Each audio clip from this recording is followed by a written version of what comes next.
A very warm welcome to all of you. This is Akash Varma. जैसा कि आप देख रहे हैं एंसेंट हिस्ट्री का ये दूसरा पार्ट है। इससे पहले एंसेंट हिस्ट्री के काल विभाजन को हम लोगों ने देखा। हम लोगों ने वेरियस इराज को देखा और देखा कि किसने उनको फाउंड किया। इसके बाद में फिर हम लोगों ने देखा था कि इस चैप्टर्स का इंट्रोडक्शन क्या है। मीन्स इंट्रो से रिलेटेड कुछ पॉइंट्स किए थे, जिसमें ये था कि इंडिया का नाम कहाँ से आया और इंडिया जो नाम है ना, कैसे सिंधु से हिंदू हुआ, हिंदू से इंडस हुआ, इंडस से फिर इंडिया इवॉल्व हुआ। तो इस जर्नी को देखा। इसके बाद में इसकी और क्या क्या नाम्स हैं। इसके अलावा हम लोगों ने देखा कुछ एंसेंट हिस्टोरियंस के बारे में और उनके क्या क्या काम थे। आज हम लोग देखेंगे सोर्सेस। जो हमारी एंसेंट हिस्ट्री है ना, उसके सोर्सेज क्या क्या हैं। तो इसके सोर्सेज में आप जब देखेंगे तो आपको ये पता चलेगा कि लिटरेचर क्वाइंस इंस्क्रिप्शन और आर्कियोलॉजिकल रिमेन्स, इनसे हमें एंसेंट हिस्ट्री के बारे में जानकारी मिलती है। तो पहला जो आता है वो आता है वैदिक पीरियड। वैदिक पीरियड का अगर टाइम देखें तो 1500 बीसी से 600 बीसी के बीच का जो टाइम पीरियड था ना, उसको वैदिक पीरियड कहा गया। और वैदिक पीरियड के बारे में जो जानकारी मिलती है ना, वैदिक लिटरेचर से मिलती है। और स्कॉलर्स ने वैदिक पीरियड को दो भागों में बांट रखा है, अर्ली वैदिक पीरियड और लेटर वैदिक पीरियड। अर्ली वैदिक पीरियड का जो टाइम फ्रेम दिया जाता है वो 1500 बीसी से 1000 बीसी तक, और 1000 बीसी से 600 बीसी तक का जो टाइम पीरियड है उसको लेटर वैदिक पीरियड कहा जाता है। तो अर्ली वैदिक पीरियड और लेटर वैदिक period. Only source of information which belongs too early वैदिक पीरियड इज ऋग्वेदा। तो अर्ली वैदिक पीरियड के बारे में जो सोर्स है ना, वो केवल और केवल ऋग्वेद है। और जो कंपोनेंट्स हैं वैदिक लिटरेचर से रिलेटेड, वे लेटर वैदिक पीरियड की बात करते हैं। तो बेसिकली जो वैदिक लिटरेचर है ना, उसमें आपको क्या क्या देखने को मिलता है। संहिताज, ब्राह्मणाज, आरण्यक और उपनिषद। मीन्स 4 चीज़ें हैं। क्या क्या? संहिता है, ब्राह्मणाज हैं, आरण्यक हैं और उपनिषद हैं। इतना ही नहीं, 6 वेदांग भी हैं, वेदांग हैं और 4 उपवेदाज भी हैं। तो क्या क्या है? संहिता है, ब्राह्मण हैं, आरण्यक हैं, उपनिषद हैं, 6 वेदांग हैं और उपवेदाज। तो संहिता जो है ना, संहिता क्या होती है? तो ये कलेक्शन है, collection of hymns sung in praise of various gods. जो अलग विभिन्न देवताओं की प्रेज करने के लिए जो हिम्स गाए जाते हैं ना, उनकी कलेक्शन को संहिता कहती हैं। और ये 4 होते हैं, सबने सुन रखा होता है, ऋग्वेद, सामवेद, यजुर्वेद और अथर्ववेद। तो फर्स्ट वन क्या आता है? ऋग्वेदा। और ऋग्वेदा के बारे में जब हम लोग पढ़ते हैं तो वेदा का जो रूट है वो है विद। मीन्स जो वर्ड वेदा है ना, जो वर्ड वेदा है वो विद से इवॉल्व हुआ है। विद का मतलब होता है, विद संस्कृत शब्द है जिसका मतलब होता है टू नो, जानना। लिटरेचर की एक ब्रांच है जिसको श्रुति कहा जाता है। श्रुति और श्रुति, अगर ये संस्कृत शब्द है और इसका बेसिक मतलब है तो श्रुति मीन्स इन सिंपल वर्ड्स की जो रिलेट करती हो डिवाइन रिविलेशन से या फिर सेक्रेड नॉलेज से। ऋग्वेदा का जो बेसिक मतलब होता है वही होता है वेदा ऑफ प्रेज। और ये प्योरली रिलीजियस वर्क है। इसके जो हिम्स हैं वो गॉड को डेडिकेटेड हैं। ये जो ऋग्वेदा है ये 10 बुक्स में डिवाइडेड है, जिसको 10 मंडलाज भी कहा जाता है। ओल्डेस्ट जो हिम्स हैं ना, वो जो 10 मंडलाज है ना, उसमें से 2 से 7 मंडला 2 से 7 में हैं। और इनको फैमिली बुक भी कहा जाता है, क्योंकि इसको जो कंपोज किया था ना, वो डिफरेंट जो संत हैं, सेज हैं, उनके फैमिलीज ने किया था। तो इसलिए जो मंडला 2 से मंडला 7 तक हैं उनको फैमिली बुक्स कहा जाता है। ओल्डेस्ट हिम आपको इसी में देखने को मिलेंगे। तो जो मंडला 1 और 10 बचता है ना, इसमें रिलेटिवली अभी जो हिम्स देखेंगे वो निवर हैं, वो निवर हैं। तो ऋग्वेदा में जनरली क्या होता है, 1028 मीन्स 1028 हिम्स हैं, 1028 हिम्स हैं, जिसमें से जो 1017 है ना, उनको सूक्ता कहा जाता है। 1017 इनको सूक्त कहा जाता है, और जो 11 हैं उनको वला खिल्याज कहा जाता है, उनको वला खिल्याज कहा जाता है। और ऋग्वेदा, जैसा कि अभी हम लोगों ने देखा था कि ये एकमात्र बुक है जो कि अर्ली वैदिक पीरियड से रिलेट करती है, जो कि अर्ली वैदिक पीरियड से रिलेट करती है। तो ऋग, साम, यजुर और अथर्व, ये जो चारों वेद है ना, इनमें से सबसे पुरानी जो किताब है वो है ऋग्वेदा। इनमें से जो सबसे पुरानी है वो है ऋग्वेदा। अभी हम ऋग्वेदा के मंडल 3 को कंपोज किया है, किसने किया है, विश्वामित्र ने। और इसी में आपको फेमस गायत्री मंत्र देखने को मिल जाएगा जो 16 डाइटी सावित्री को डेडिकेटेड है। और जो 10वां मंडल है ना ऋग्वेद का, उसमें पुरुष सूक्त देखने को मिलता है। पुरुष सूक्त हिम्स हैं, और जो कि which is the largest him of Rigveda. और इसी में चतुर्वर्णा सिस्टम ऑफ सोसाइटी भी मेंशन है, जैसे ब्राह्मण, क्षत्रिय, वैश्य, शूद्र वाला ये जो चतुर्वर्णा सिस्टम है ना, ये ऋग्वेदा के 10वें मंडल में देखने को मिलता है। और 1st and 10th मंडल of Rigveda are consider to be latest based on their style of their composition and nature of material culture. ये बात हम लोगों ने पहले ही कर ली। ऋग्वेदा का जो कंपोजिशन है ना, वो 1500 BC में शुरू होता है और 1000 BC में ख़त्म हो जाता है। दूसरा वेद जो आता है वो आता है सामवेदा। सामवेदा, तो इसका नाम जो है ना सामवेद, ये सामन से रिलेटेड है। सामन एक सॉन्ग या मेलोडी। तो ये इसमें जो हिम्स होते हैं ना, हिम्स जो होते हैं वो म्यूजिक से रिलेटेड है।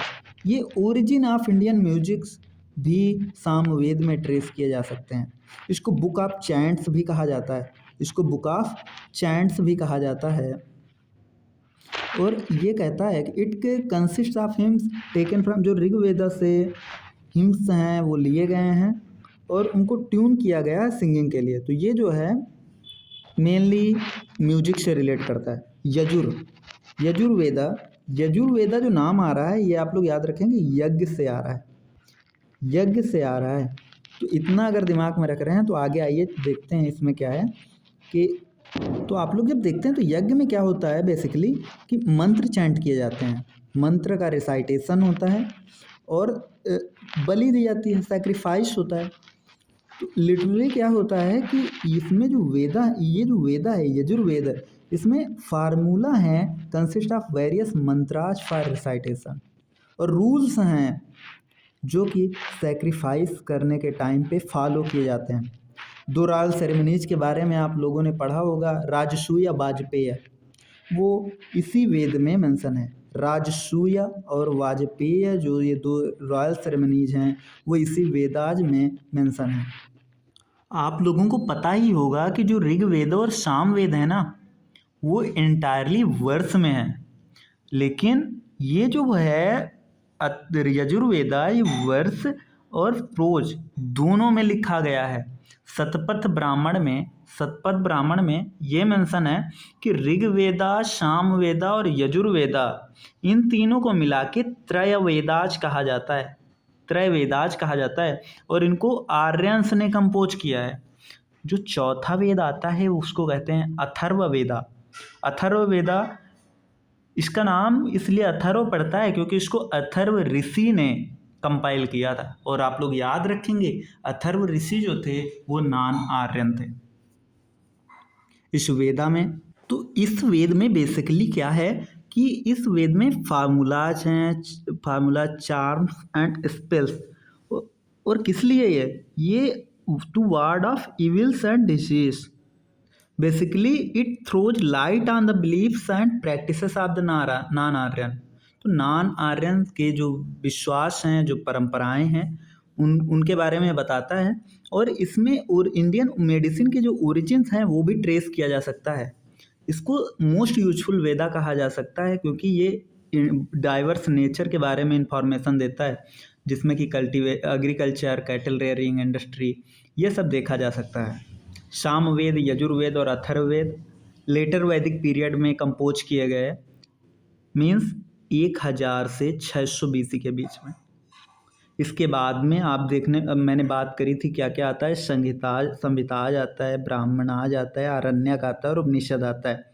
हम लोगों ने संहिता कर लिया, जिसमें 4 वेद देखे, ऋग्वेद, यजुर्वेद, सामवेद, अथर्ववेद। अभी ब्राह्मणाज देखेंगे और इनमें क्या होता है, तो ये चारों वेदाज जो है ना, उनकी प्रोज कमेंट्री है। चारों वेदाज की प्रोज कमेंट्री को ब्राह्मणाज कहा जाता है। इनका सब्जेक्ट मैटर जो है वो रिचुअल है। सब्जेक्ट मैटर जो है वो रिचुअल है। वो ये डील करते हैं साइंस ऑफ सेक्रीफाइस से। ये हमें इंफॉर्मेशन देते हैं कि सेक्रीफाइस और जो सेरेमनीज है ना, जो थियोलॉजी हैं, फिलॉसफी हैं, मैनर्स हैं, कस्टम्स हैं, ये जो लेटर वैदिक पीरियड की sacrifice, ceremonies, theology, philosophy, manners और कस्टम्स हैं, ये क्या थी? ये जो ब्राह्मणाज हैं, ये टोटल 18 ब्राह्मणाज आपको देखने को मिलेगा। और इन सब में जो सबसे इम्पॉर्टेंट है वो है शतपथ ब्राह्मण। शतपथ ब्राह्मण के अलावा आप लोगों ने कुछ नाम तो सुने होंगे, जैसे कि जैमिनीय का सुना होगा, तैत्तिरीय का सुना होगा, गोपद तो सुन ही रखा होगा, ऐत्रेय भी सुना होगा शायद, कौशितकी, तांड्यमहा। तो ये सब कुछ ब्राह्मणाज के नेम्स हैं। तो यहाँ पर अगर ये मैचिंग में कभी कभी क्वेश्चन पूछा जा सकता है कि जो शतपथ ब्राह्मण है ना, ये किससे रिलेट करता है, गोपथ ब्राह्मण किससे रिलेट करता है, ऐत्रेय या कौशितकी किससे रिलेट करता है। तो आप लोग इनको याद कर लेंगे कि जो ऐत्रेय और कौशितकी है ना, ऐत्रेय और कौशितकी है, ये ऋग्वेदाज से रिलेटेड है। ये ऋग्वेदाज से रिलेटेड है, ऐत्रेय और कौशितकी। तो साम वेदाज के जो रेस्पेक्टिव ब्राह्मण हैं वो कौन कौन हैं? तो आपने एक नाम सुना होगा कि तांड्यमहा। तांड्यमहा, तो तांड्यमहा हो गया, तांड्यमहा हो गया, जैमिनीय हो गया। ये जो हैं ये सामवेद से रिलेटेड वेदा हैं। तैत्रेय और शतपथ, जो तैत्रेय है और शतपथ है, ये जो है यजुर्वेद से रिलेटेड वेदा है। गोपथ ये एक ओनली ब्राह्मणाज है जो कि अथर्ववेद से रिलेट करता है। तो आप लोग कैसे याद करेंगे इसको कि ऐत्रेय और कौशितकी ऋग्वेद से रिलेटेड है, तांड्यमहा और जैमिनीय सामवेद से रिलेटेड है, तैत्तिरीय और शतपथ अथर्व यजुर्वेद से रिलेटेड है, गोपद ओनली ब्राह्मण है ये अथर्ववेद का। एक आपको ब्राह्मण और देखने को मिलता है पंचविश। पंचविश सामवेद से रिलेटेड है। तो अगर याद करना है तो आप ऋग्वेद का तो ऐसे याद कर लेंगे कि आपको एक शब्द याद होगा, आकार। आकार तो ये ऐत्रेय, ऐत्रेय कौशितकी ऋग्वेद से रिलेटेड है। मीन्स इसको अगर हम लोग देखें तो ऐत्रेय, कौशितकी ऋग्वेद से रिलेटेड है, आकार। और अगर आप लोग एक शब्द और याद कर लें, समझा, समझा पांड्या, समझा पांड्या, तब भी आपको हो जाएगा सामवेद से रिलेटेड है। मीन्स जैमिनीय, पांड्य तांड्य, पांड्य तांड्य, तो समझा पांड्या। तो अगर ऐसे कर लेंगे ना, समझा पांड्या, तो इस तरह से ब्राह्मणाज को हम लोगों ने क्लियर कर लिया, कवर कर लिया। अभी आते हैं आरण्यक पे। आरण्यक क्या है? आरण्य में सुना होगा आप लोगों ने, जंगल होता है। तो ये आरण्यक कुछ और नहीं थे, ये फॉरेस्ट बुक्स थे जो कि फॉरेस्ट में कंपोज की गई। और इसका मतलब ये होता है स्टडी इन द फॉरेस्ट। ये मिस्टिसिज्म और सिंबोलिज्म थी सेक्रीफाइस की और प्रीस्टली फिलॉसफी की।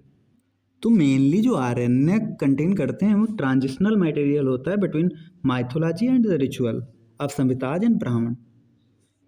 और इसके साथ ही साथ जो फिलोसफिकल स्पेकुलेशंस होते हैं ना उपनिषद के, वो भी आरण्यक से रिलेटेड होते हैं। आरण्यक मीन्स उसको भी डील करता है। नेक्स्ट आता है उपनिषद। उपनिषद कितने हैं? 108 उपनिषद हैं टोटल, विच आर, जिसमें से 12 को श्रुति कंसिडर किया जा सकता है। श्रुति मीन्स डिवाइन रिवेलेशन। उपनिषद का जो बेसिक मतलब होता है वो क्या होता है? गुरु के पास में बैठ के शिक्षा ग्रहण करना, गुरु के पास में बैठ के शिक्षा ग्रहण करना। उपनिषद आर जो फिलोसफिकल टेक्स्ट हैं, मोस्ट ऑफ देम ये माना जाता है कि उन्हें क्षत्रिय ने लिखा है। मोस्ट ऑफ देम ये माना जाता है कि क्षत्रिय ने लिखा, और ये ज्ञान मार्ग पे बल देते हैं, ज्ञान मार्ग पे बल देते हैं, जिससे कि साल्वेशन, मुक्ति को प्राप्त किया जा सके।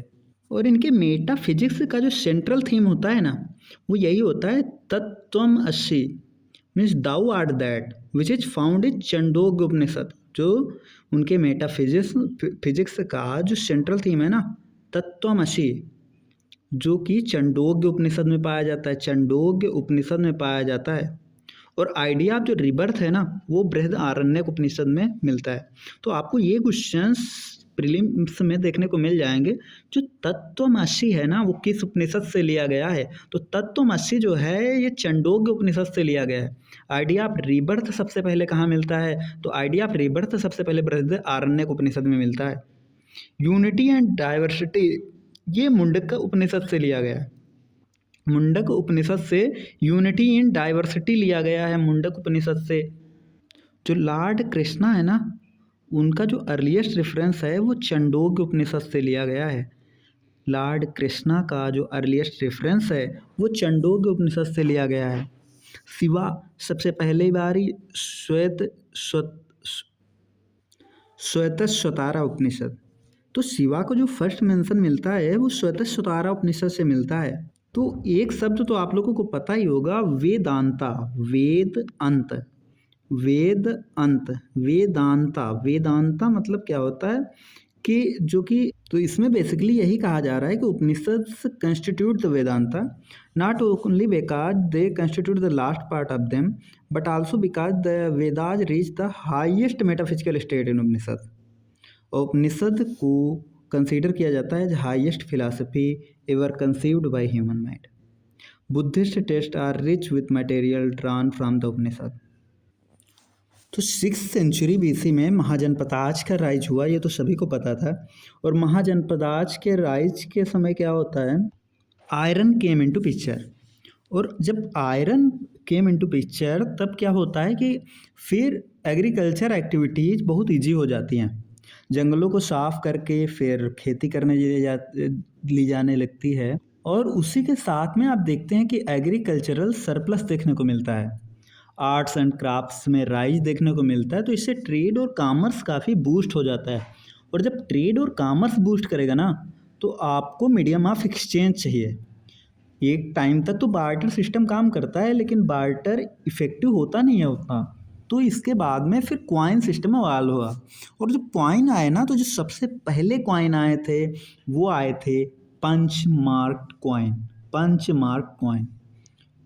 और मोस्टली ये जो क्वाइंस होते थे ये सिल्वर के बने होते थे। और इनको कहाँ से माइंड किया जाता था? माइन कहाँ से किया जाता था? माइनिंग इनकी होती थी खरग माइन इन मोंगीर। मोंगीर में एक जगह है मोनगीर, मोनगीर में खरग माइंस देखने को मिलती हैं, खरग माइंस देखने को मिलती हैं मोनगीर में। और ये जो मेटल्स होती थी ना, इसको पंच कर दिया जाता था सर्टेन मार्क से, जैसे उसमें हिल्स के होंगे, ट्रीज होंगे, hill, tree, bull, elephant, fish, crescent etcetera. और आपको ये याद रखना है कि coins do not bear any image or inscription of gods or king.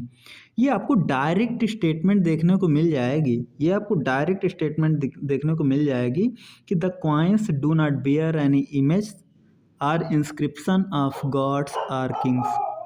और ये जो क्वाइन होते थे ना, ये कास्ट क्वाइन नहीं होते थे। पहली बार इन क्वाइंस को ट्रेडर्स और बैंकर्स ने इश्यू करा था।